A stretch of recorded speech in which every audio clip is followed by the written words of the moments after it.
Imagine this. It's 1859. The United States and Britain have just finished peacefully sharing the Pacific Northwest after the Oregon Treaty. Except someone forgot a tiny detail, properly drawing the border around the San Juan Islands.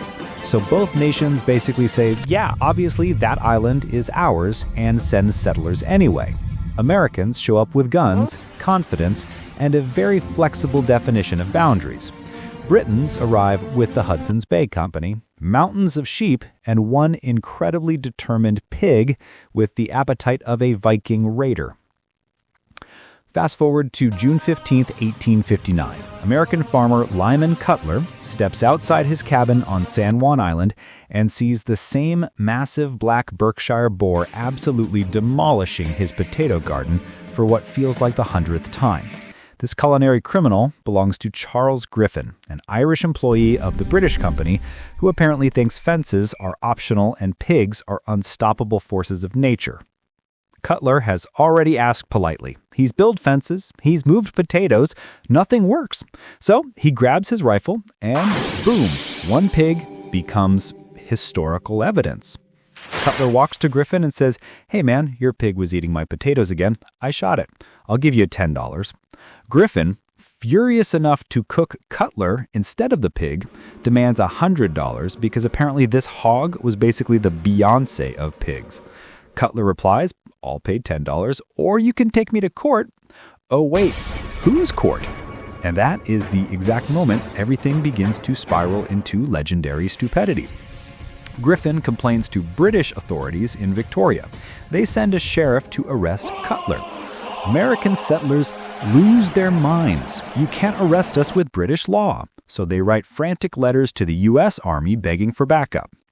Enter Captain George Pickett. Yes, the same guy who later leads Pickett's charge at Gettysburg and loses so badly they still talk about it. He lands on July 27, 1859 with 66 soldiers and plants the American flag like it's the world's least needed flex. This is America now, lads.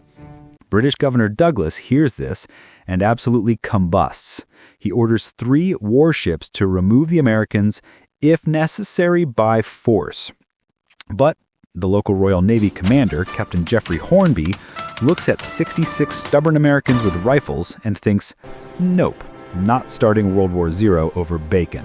So he parks his ships offshore and just stares at them in an aggressively polite British way. Meanwhile, the American commander, General William S. Harney, who absolutely hated the British and apparently loved escalating things, sees the perfect opportunity. He sends reinforcements until 461 American troops with 14 cannons are sitting on the island like they're waiting for a concert. Britain responds with 5 warships carrying more than 70 guns and over 2,000 sailors and Marines. By August 1859, the tiny island has more soldiers per square mile than most battlefields in history.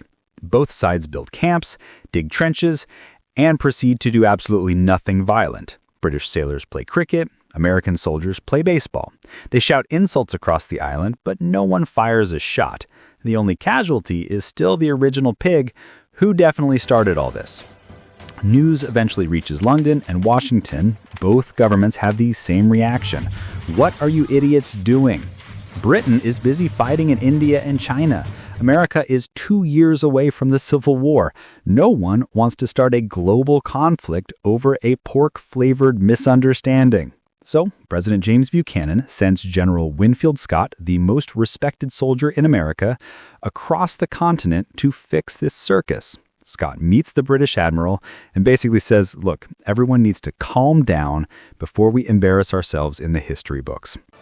They agree to joint occupation, maximum 100 troops each side, no fighting, mostly awkward barbecues, cricket versus baseball rivalries, and 4th of July parties where British officers smile politely while silently judging the potato salad.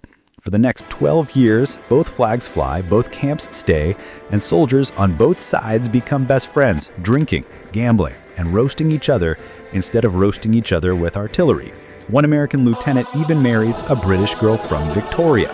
Everyone knows the entire situation is ridiculous, but no one wants to be responsible for starting a war over a dead pig that couldn't stay out of a potato patch.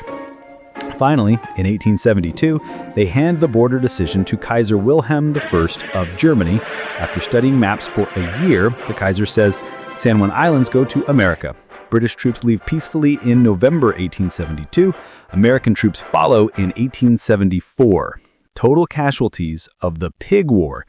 One very naughty, very influential pig. Today, the Pig War is still taught as the perfect example of how diplomacy works when everyone realizes how stupid the fight actually is. San Juan Island National Historical Park preserves both camps. The Union Jack still flies at the British camp, the only place on American soil where it's officially allowed. And every year, Islanders roast a pig to celebrate the war that almost happened, but didn't. So, next time someone says, this will start World War III, remind them that two superpowers once almost fought to the death because one pig really, really loved potatoes. Like the video if you can't believe this is real history, subscribe for more wars that sound completely fake, and I'll catch you in the next one, preferably with zero farm animals causing international meltdowns.